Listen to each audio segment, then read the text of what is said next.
Good evening. Good evening, everyone. Please take your seats. We have dinner to be served. Please take your seats. Dinner is about to be served. Thank you.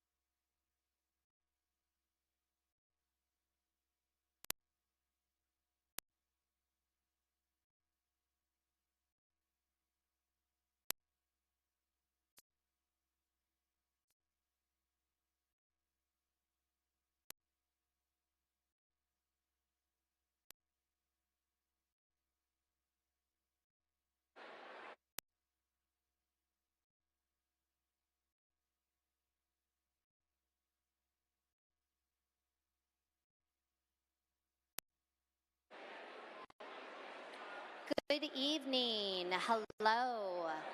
Hello, everyone. We are asking very politely that you take your seats so that we can feed you. Yes, dinner is about to be served. Please find a seat.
grab seats so we can get dinner started? Thank you.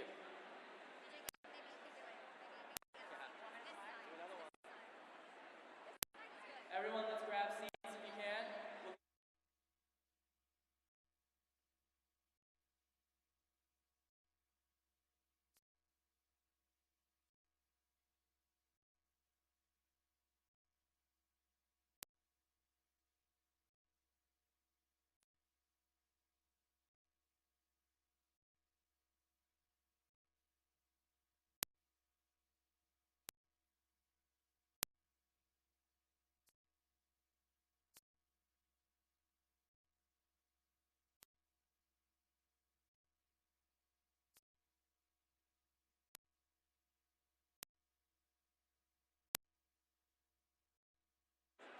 Yeah, that'd be great.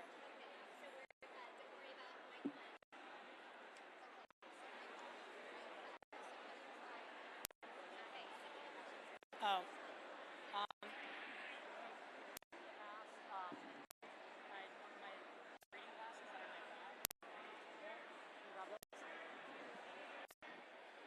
All right, we are going to get started.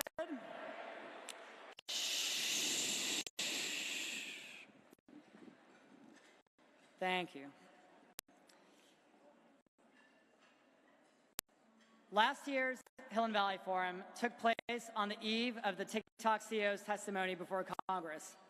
The consensus at last year's gathering was that America's adversaries were irrevocably embarked on an effort to reverse the outcome of the Cold War and were using technology to advance their revisionist authoritarian agenda and worldview.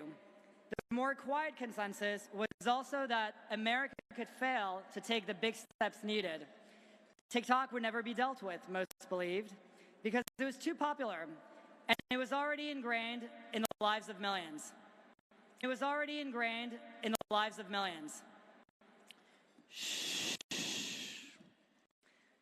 Looking back on the year that elapsed since our last meeting, I think it's fair to say that the consensus rightly diagnosed the problem, but wrongly diagnosed our ability to defy expectations. A year after our last meeting, TikTok faces a statutory deadline to divest from its CCP-controlled parent company, and we will all be safer for it. I want to kick off this evening by recognizing this momentous legislation. More generally, I want to thank all of the elected officials who joined us tonight for all the work they do on our behalf every single day. They work day in and day out for us, and I'd like us to stand up and give them a warm hand of applause.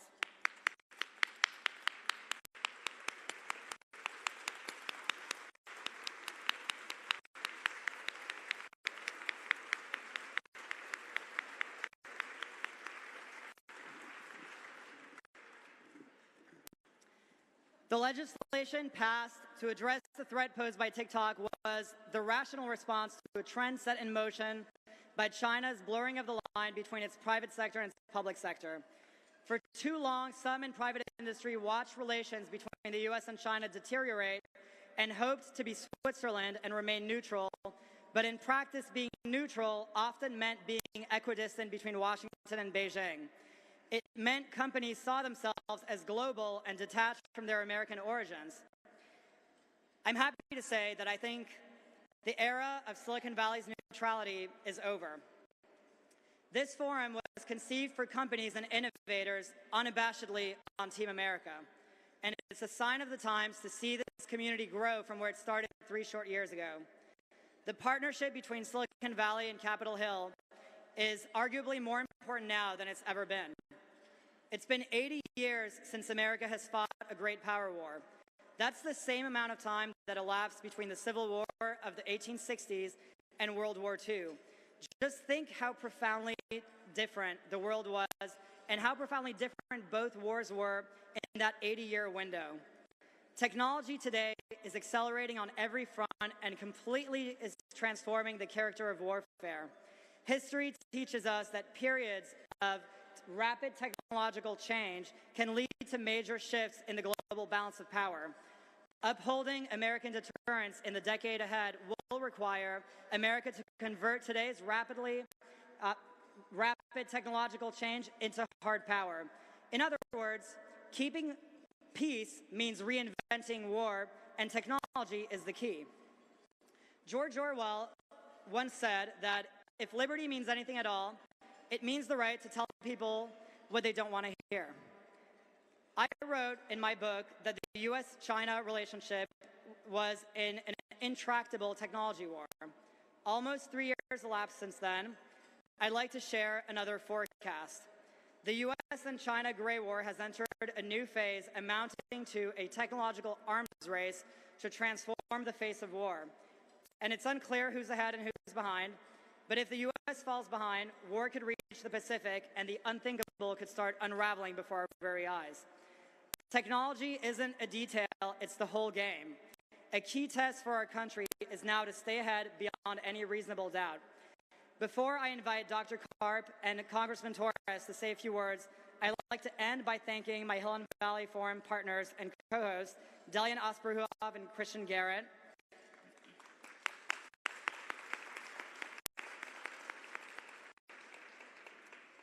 They saw and understood the need for this gathering and the vision from day one, and it's been an incredible adventure building this with you guys.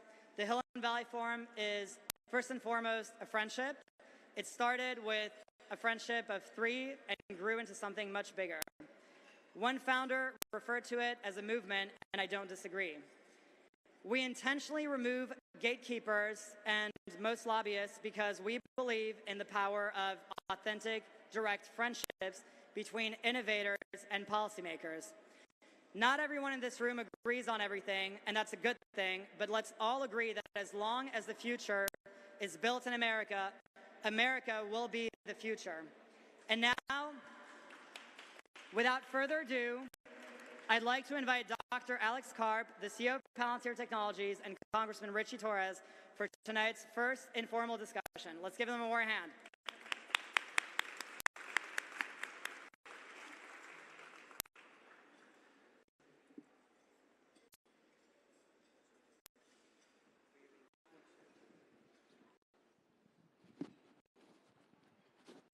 Or like in grade school. High chairs.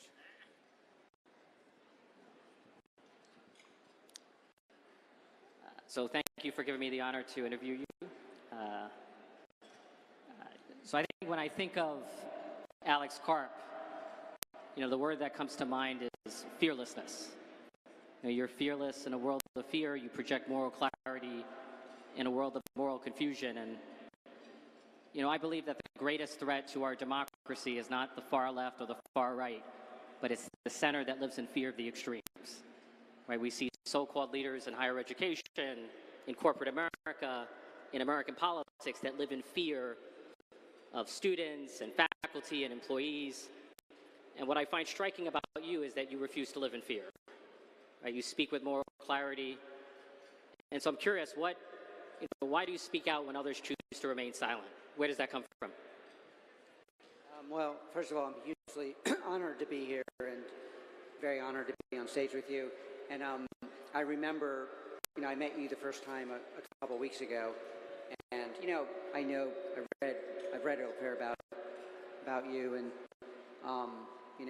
you speaking out on lots of subjects, especially anti-Semitism, but I've done a lot of meetings. I do a lot of meetings, and I remember you were telling me you told this story about you have 2 brothers.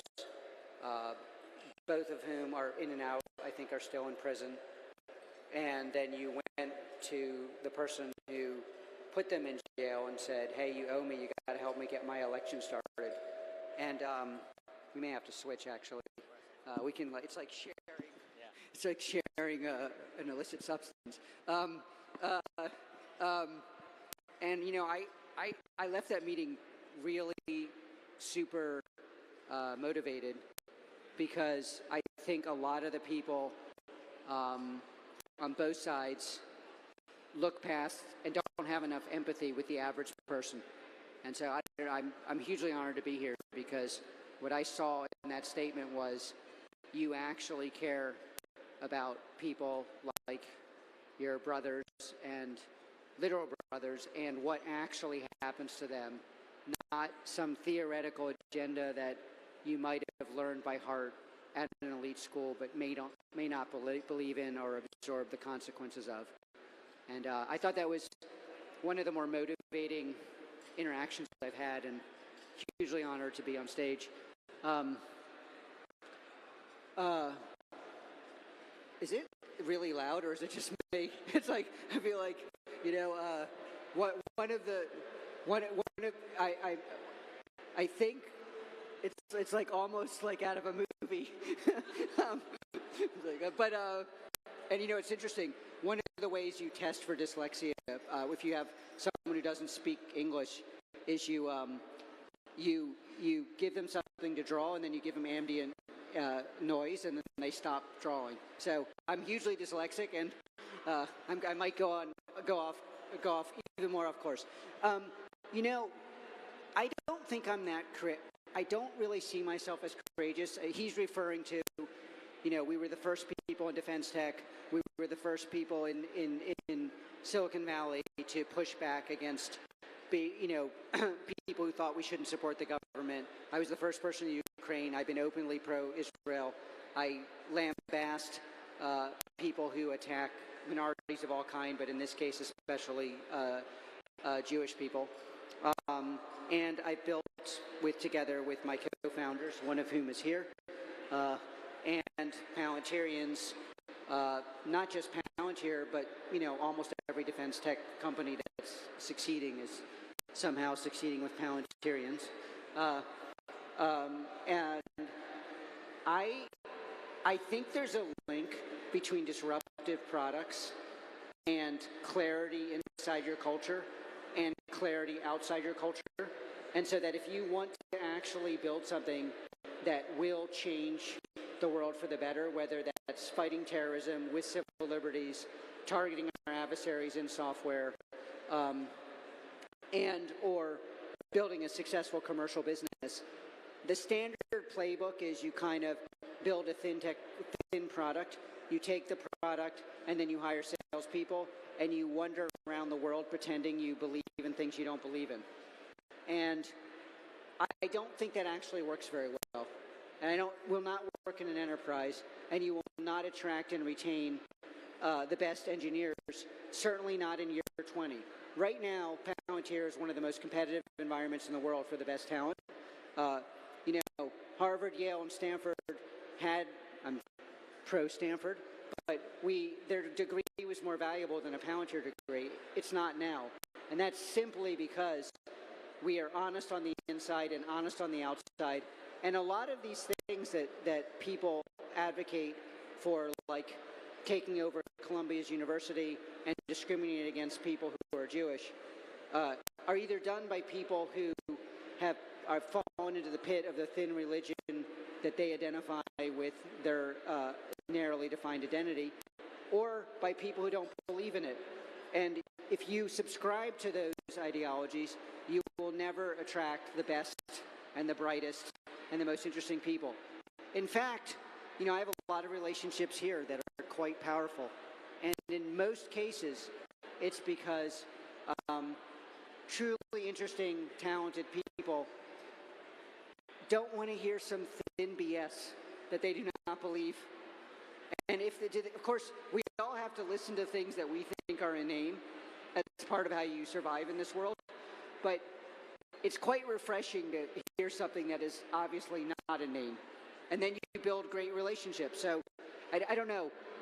It's for me, a lot of things that people call courageous, it's more like, why does a painter use this color as opposed to that color? I don't know. Yeah. So speaking of lack of courage, I want to ask you about really the leadership crisis in higher education. What do you make of the crisis of anti-Semitism unfolding on college campuses? Do you see it as symptomatic of a deeper rot in our society?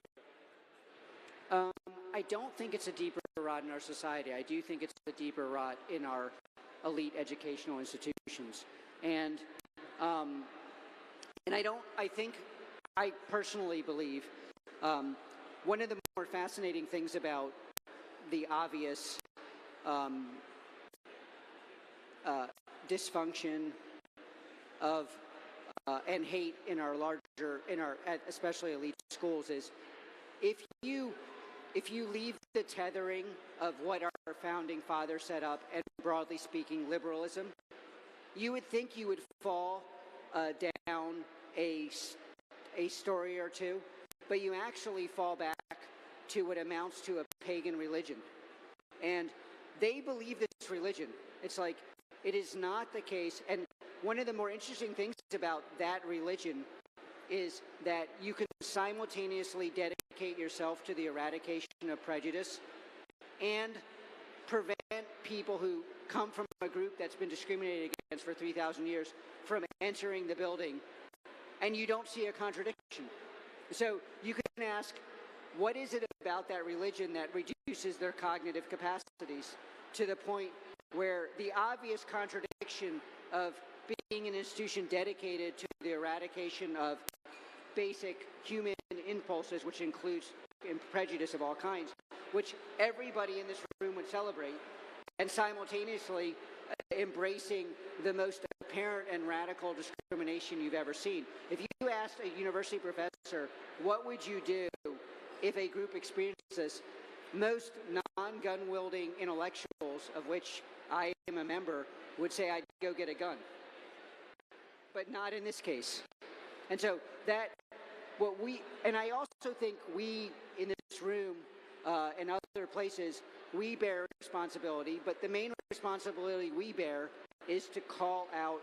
I'm not saying you have to agree with me or you on Israel or me and you on Ukraine or whatever but this is basic dysfunction, and believing in this religion is a straight path to a society that will not work, to tech companies that cannot be built, to a GDP which declines, to a military which cannot work, to adversaries which eat us up slowly and then destroy us.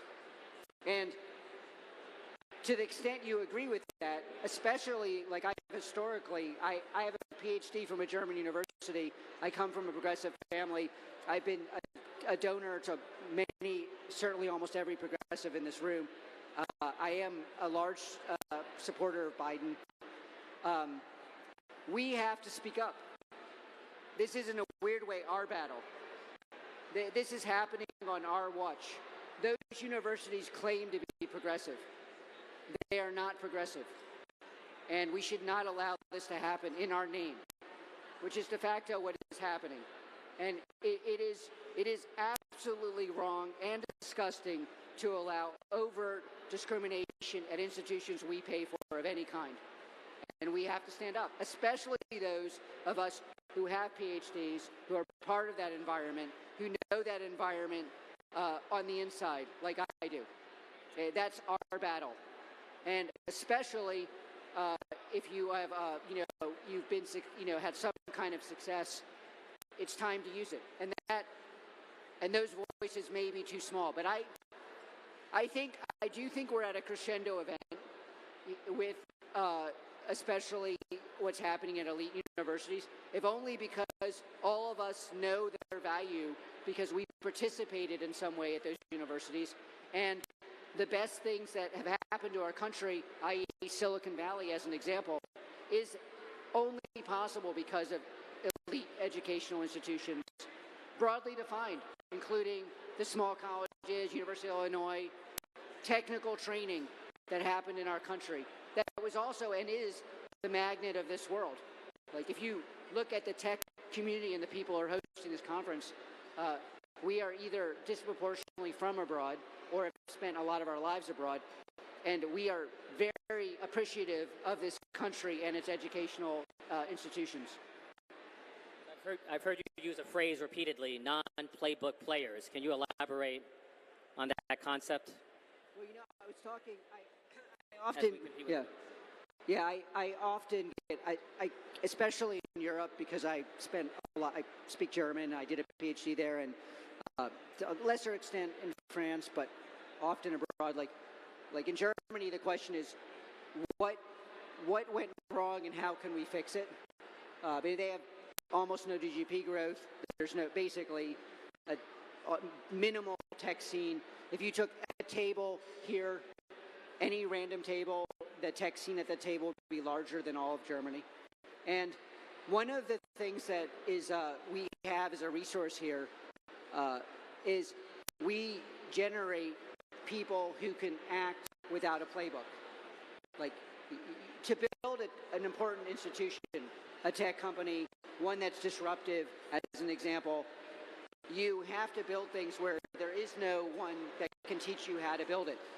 And that is a rare asset that we have disproportionately in this country that really no one else has at scale. You know, obviously we're here at the Hill and Valley Forum, and I think it's fair to say that there's been an acrimonious marriage between Capitol Hill and Silicon Valley. You know, each side sees itself as a battered partner of the other. We speak foreign languages. You know, how do we make that dysfunctional marriage work for the good of the country? Well, you know, I guess I would normally say make-up sex, but it's, well, you know, sometimes dysfunctional relationships are more fun. You know, not every dysfunctional relationship is bad. And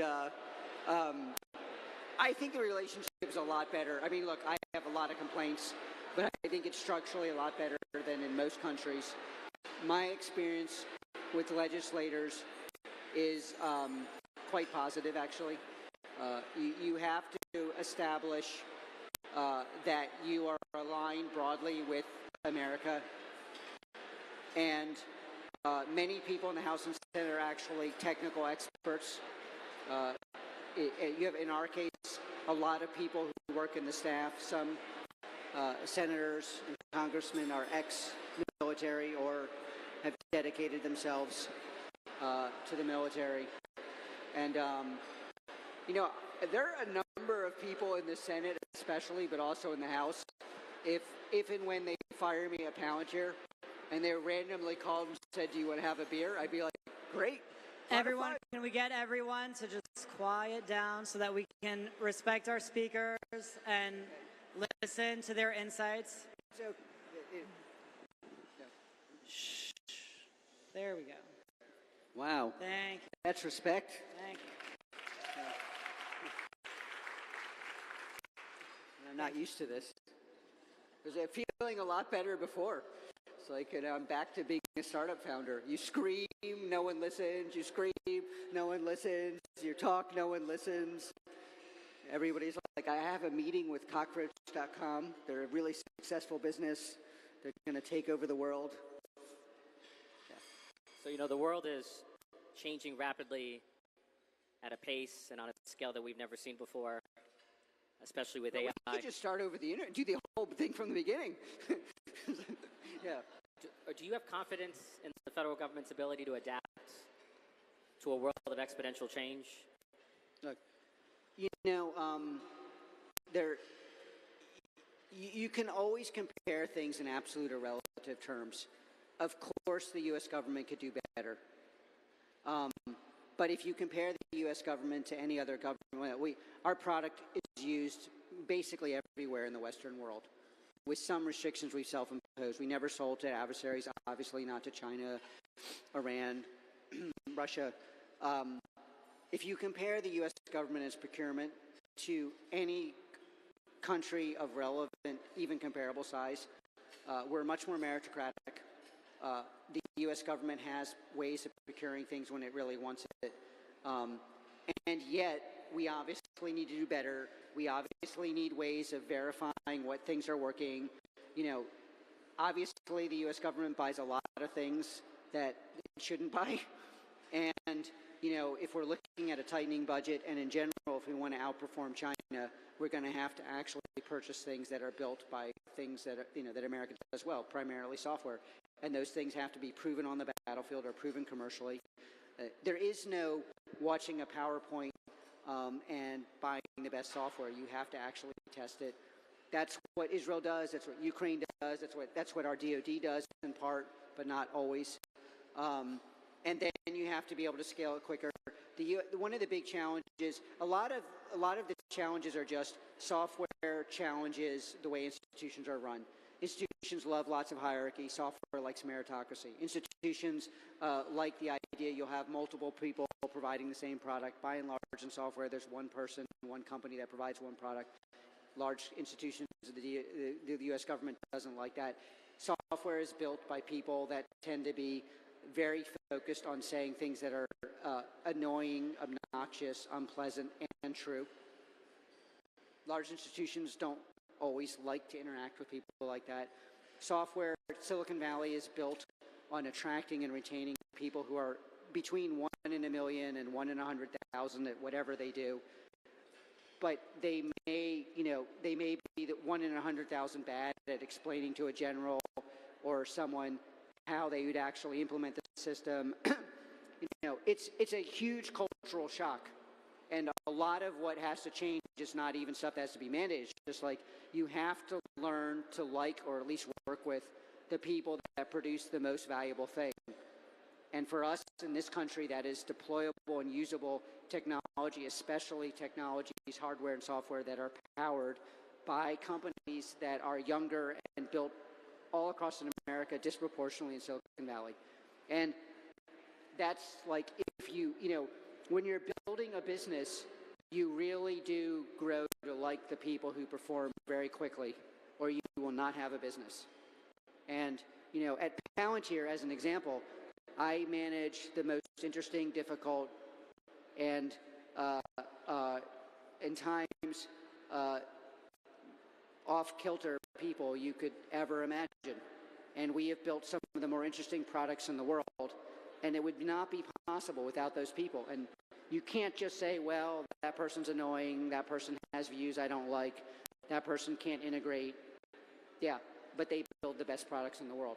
And that's a cultural shift, and we have to go through that, because otherwise, like, China and Russia have a huge advantage. And Russia's very good at manufacturing. China's very good at engineering. Their leaders are engineers. They're not very good at organizing and building a tech scene. And, in our business, there are no Chinese or Russian competitors, not one. Just think about that. We have no competition from those countries. Not at all. I mean, not even like fake competition. Nowhere in U.S. commercial, at any adversarial country. I've never even heard of someone saying we're choosing between Palantir and the Russian or Chinese product. And believe me, I've heard about people choosing between us and like 108 software. My uncle makes it, and he throws a great steak dinner. Like, that is like, this is a absolute disproportional. In fact, the delta is so disproportional, most Americans don't really believe it, because they're like, okay, well, the trains and the schools work better in China and Russia. Their leaders seem very bright. Why would their software suck? And it's very hard to explain, actually, why we are so good at producing innovative tech companies that disrupt. But there are some obvious things that we have no one else has. The best immigrants, the best schools. We had the best schools. The best ways of fairness, meritocracy, these kind of weird, simple ideas. And I lived half my life abroad, trying to get something to work in a fair fashion at the German university. Like, in Germany, I was always fighting, as naive as I was, to hire the most qualified person. And people would say, but why would you hire the most qualified person? No one hires the most qualified person. That person never gets a job.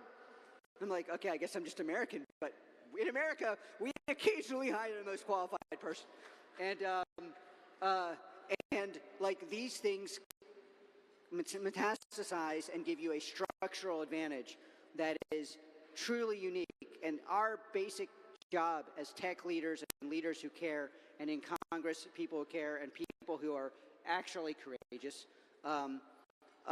is to actually just make sure these things get implemented in the U.S. economy and for our warfighters. So a question about U.S.-China competition. Who's winning the tech arms race? And even if you assume that the United States will out-innovate China, do you worry, as I do, that China could be more effective at integrating emerging technologies into their government, into their military-industrial complex? Well, look, I think it's obvious we're somewhat ahead. We're not so far ahead that we couldn't screw it up. Of course, what I'm supposed to say, and I believe, is we have to move quicker, we have to spend more. I do think, making sure we figure out how to reform our elite institutions so that they're not completely destructive, dysfunctional, and anti the progressive values that represent America broadly defined is a really big issue for our country. And you might be surprised how if we fail at that, the other things kind of don't work as well. So, obviously, it's my self-interest is we should spend more, we should spend better. It should be meritocratic. That's hugely advantage for Palantir. But if we can get a way to come together, people who are of decent values, right, left, and center, and say these are the lines, we shouldn't cross them, I think that's much more important than anything else.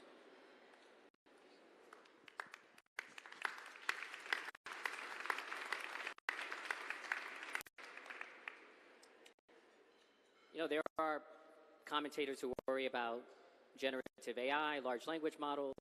There are those who fear that we're becoming like Dr. Frankenstein. We're creating a monster that we can neither fully understand nor fully control.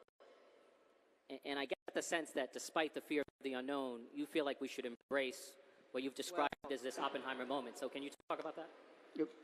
Look, there are two issues. One is that it is the key to keeping our GDP growing the GDP of America, and that is actually important. If you look at France, the country I spent a lot of time in and admire, between 61 and 91, their GDP grew roughly like ours, maybe a little less. We were 164%. They were 164%. We were like 184%. And then in the last 30 years, I think it's been significantly less. But you kind of have a feeling like America's GDP story, led by tech, will shift. And we haven't announced last quarter, but the quarter before, Palantir grew 70%, and no one thinks that's because of our sales. So it's because you just have massive absorption of technology. You can now build a Japanese manufacturing plant in the U.S. with AI. You can manage American workers as if they were Japanese engineers in the U.S. You can power hospitals with low margins and do it ethically and make sure that discrimination is not part of the selection process of who's the patient, and verify it. There's just a myriad of use cases that change the productivity of U.S. institutions. And then you get to, again, what is the central advantage America could have over its adversaries? Advantage is defined not by what you can do, but what they can't do. Because you always have to ask, is this something that we can do they suck at? In every aspect of competition. And so I do think there are real dangers, but it'd be very good. We should, we should embrace what we have in this country, figure out how to regulate it in a way that makes sense. There's been a lot of effective discussions here, and run like hell so that our competition doesn't beat us. And again, I don't have to remind people in this room, but it is, we assume that the world embraced liberalism broadly defined because it was a better idea, but I think it embraced liberalism because people looked at the U.S. and thought, well, that's a better way of organizing my life for my citizens. And that was backed by U.S. power. That would not have happened simply based on winning ideas alone. It was right ideas, charismatic ideas, and superiority on the battlefield. And you need that combination. That is the combination that allows people to see the value in things that are obviously valuable. It's not ipso facto that they absorb those ideas. I guess final question. You founded Palantir 20 years ago in a post-9/11 world. What are your hopes and ambitions for the next 20 years? Look, there's world peace, but leaving world peace aside, I do think the Palantir project and its success is a harbinger for other people doing things that would make the world a better, fairer, more equitable decent place. And so in that narrow sense, when we meet again in 10 years, I think we will be 10 to 20 times bigger. Well, 20 years from now, I'll still be considered a young member of Congress, but I think we're done. So You'll be a thank you. seasoned member of something. Yeah. Thank you for your time.